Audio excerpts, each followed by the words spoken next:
Hello, we are back with inhibitors. So these are basically three balls of proteins, and they will represent the enzymes and three different kind of monsters. Okay, so we did discuss this one. So the first you have to look at the M&M plot. So the Vmax normally works, and then when you put the inhibitor, it's going to slow down. But inhibitor is big I and goes into the mouth, and substrate goes into the mouth, and that's what this one, right? And so if you increase the substrate to the 10 times, it's gonna compete, right? And then you can also see clearly in a Lineweaver Burk plot like this way. This one clearly shows the Vmax stay the same, and the Km to the Km dash, the Km is going to be increased, right? You need more substrate.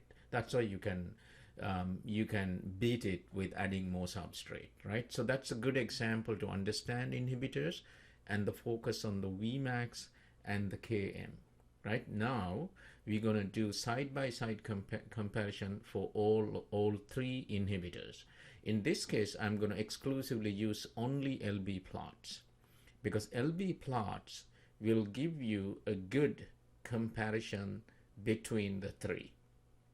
Right, you are aware of the M&M as well.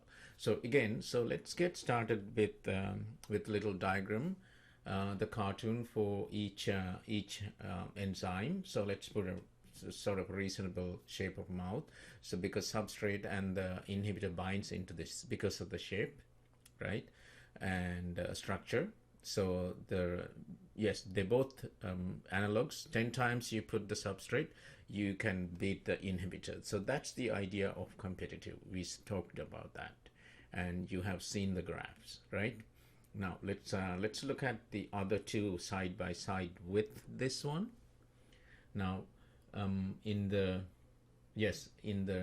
non-competitive, right? So I'm just going to put the same thing like I said, and then we can put this sort of big ear with a bigger earring, and then it flaps in the mouth, and it disturbs and slows down. So that's the inhibitor where binds inner allosteric site, right? Again, the substrate can go and do the function, but it slows down the whole function, right? It's also, you can think it's like putting a padlock, right? So it disturbs the normal speed. So that's why it's non-competitive. So increasing substrate amount 10 times, or that wouldn't help you, right? Now look at the last one. So this monster, this enzyme, has something special. That's actually the e-cigs, right? So shout out to Aki. So he did a lot of e-cigs work. Now, so smoking and eating, you can't do it, right?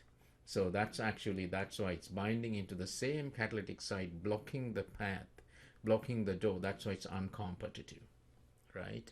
Okay, so we label them A, B, C, and then we can compare their LB plot nearby. So because we want to clearly see Vmax and Km, how different they are with each inhibitor.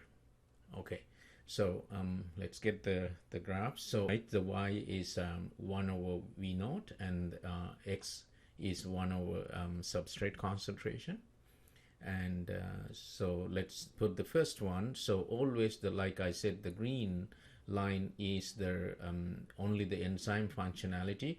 More to the ground, more to the X side is faster. Like I said, fast cast. So put the inhibitor, look at what happens, right?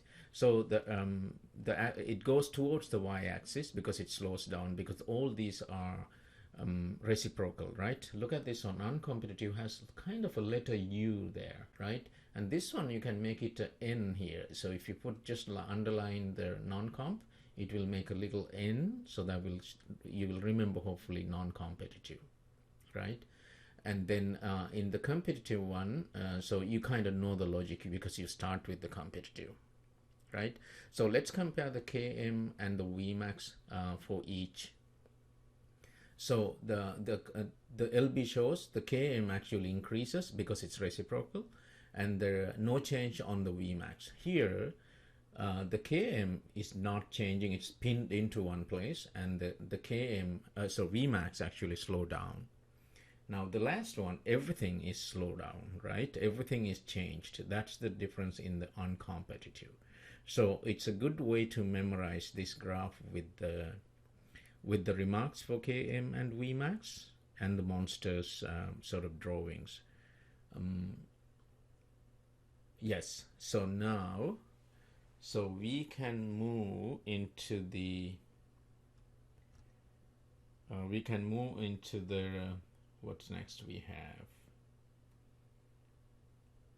Yes, we're gonna classify more to get some examples. Actually, this part of the video perhaps more helpful for the MCAT, the pre-meds, and people do dental exam, the DAT and PCAT. Okay, so so just because we neglected doing the Arrhenius equation, so we just for the completion we put it there. So the Arrhenius equation is K A e to the power minus EART, right? So that's the activation energy divided by R constant and the T, the Kelvin, and ln A is it's the nature of the enzyme. It's the bonding, it's the bond angles, and so on. So you can just get the reciprocal, the derivative, right? So you get the ln K minus EAR 1 over T for the x-axis and ln A for the intercept. So it's a typical Y is mx plus C. So this is a good one to learn at the beginning of this this video, and so we just decided to put it here at least so we know the important part, right? So ln K 1 over T, T is Kelvin, right? Has to be Kelvin, and that's how it looks like for the Arrhenius equation, right? Now we also going to look at few examples, especially for the paragraphs. Might be a good idea to look at it this way. So the inhibitors are there are two kinds, right? What's that? Reversible and irreversible. So now all of these reversible guys are those three monsters that we talked about. Irreversible, we did not talk about much, but we need to know some examples, right? So the irreversible, one good example is sarin gas, the nerve gas, and that's the earliest stages in the 1940s. These are actually organophosphorus compounds. What happens? The P to the O covalent bond is very strong and there is no return. It binds and involves knocks down the central nervous system and the PNS, right? That's why the death there, right? No return with the sarin gas. Look at the other three monsters that we already talked about that one, but good example is this methotrexate treatment. So where this comes from, if you have a paragraph, the whole reading of the paragraph give you this information pretty much. The folate goes to dihydrofolate, it goes to tetrahydrofolate, it goes to nucleic acids, and that means cell division. So if you want to control the cell division, you treat with this one, methotrexate, right? What it does is it actually blocks the DHF reductase enzyme, right? Because it's an analog of the DHF. So the methotrexate and the DHF resembles the same picture for the reductase enzyme. So you block that, you block the nucleic acids, you stop the growth, cell growth. So this is actually during the ectopic conditions treatment during that time, right? Okay, now look at just focus on this one in the drug design, and if you look at their analogous material and look at their green circles, the amine groups and the CH3, that's the difference in the drug compared to the substrate DHF, right? Good. So we don't need to understand the whole thing, but you have to logically understand the information and use that to get the answer. Now, so these are the other important things. The KCAT, the turnover number, how much product you're getting, that is actually Vmax divided by the E total. That's the molarity of the enzyme total. There are two things you have to think. So if you have one catalytic site, that's only one for the E total. If you have a tetramer, like hemoglobin that has 4 catalytic sites, that you have to 4 times for the E total in the math. Remember, one catalytic site, something like pepsin, and the 4 catalytic site, something like hemoglobin. Or the first one catalytic site is myoglobin, right? So, okay.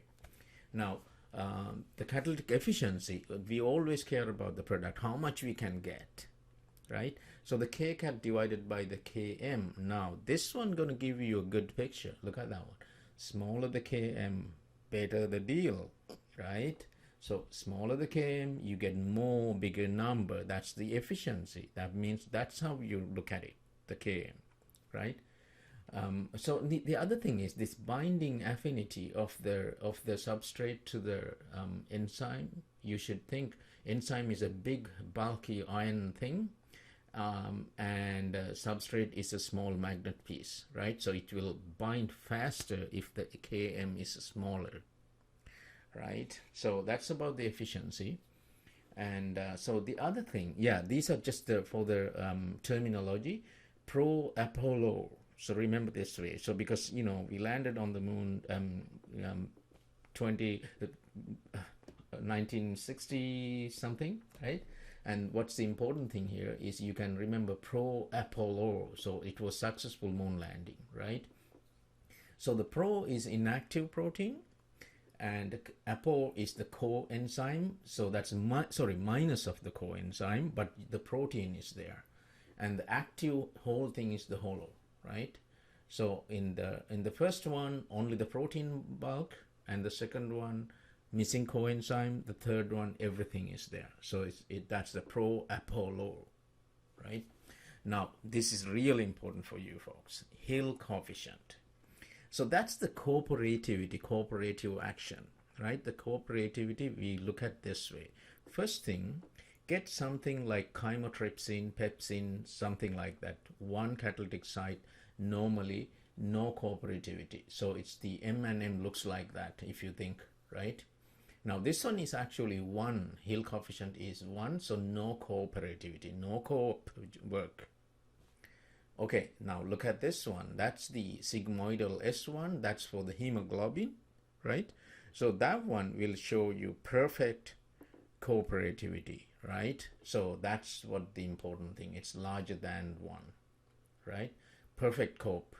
Okay, there are other ones smaller than 1. So that's negative coop, right? So that's how you want to look at the Hill coefficient. So the other thing, the axis is actually fraction, how much is working, right? How much is active.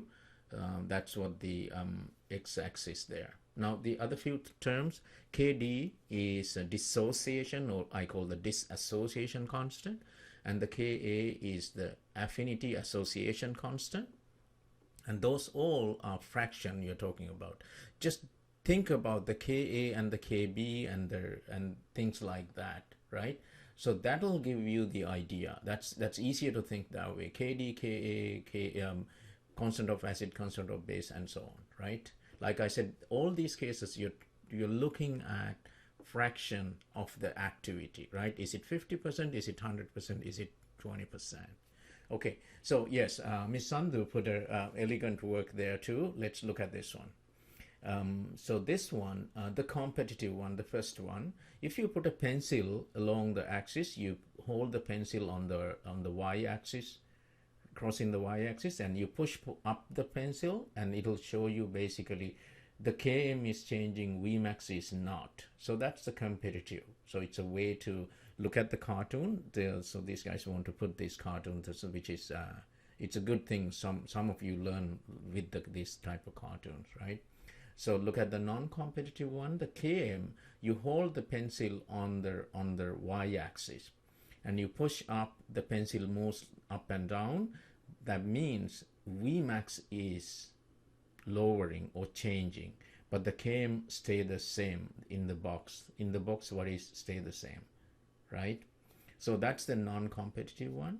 And another one to memorize or understand easier is for the uncompetitive. So you put the pencil on the normal without the inhibitor, right? And then you push up. You are not holding anywhere. You push up all the way. So everything changes, right? Because pencil rolls up on the graph. So that's the idea. Okay.